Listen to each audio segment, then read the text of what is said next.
Queremos encontrar el volumen del sólido con cada cara en X es un cuadrado con una altura de raíz cuadrada de X en el intervalo cerrado de 0 a 4.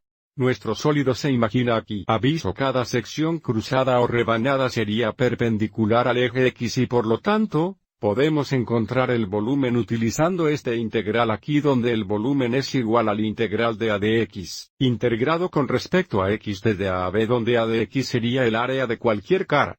Para ayudarnos a configurar esto, comience a determinar el volumen aproximado de una sola rebanada. Diga esta rebanada amarilla aquí. Para aproximar el volumen de la rebanada amarilla, determinaremos el área de la cara y multiplicarla por el espesor, que sería delta X porque la cara o la sección cruzada es cuadrada. Utilizaremos la fórmula de área para un cuadrado donde el área es igual al resto cuadrado de la longitud de un lado. Mirando nuestro cuadrado, aviso: entre esta longitud y esta longitud sería una raíz cuadrada de X tan nuevo. Nuestro volumen aproximado será igual al área de la cara.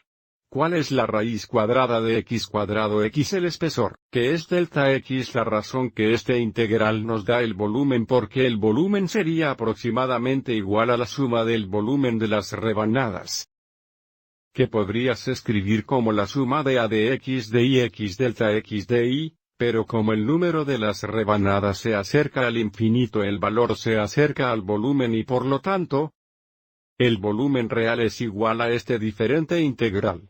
Para tener la integral de A de X que sería la raíz cuadrada de X cuadrado o solo X, integrado con respecto a X de 0 a 4.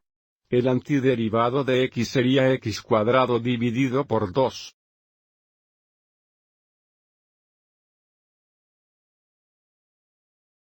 Primero evaluaremos esto en X igual 4. Así tenemos 4 cuadrados divididos por 2, 0 cuadrados.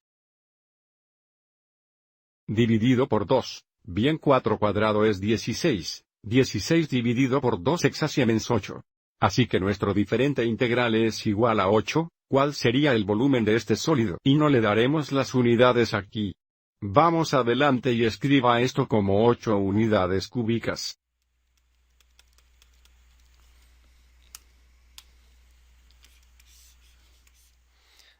Espero que hayas encontrado esto útil.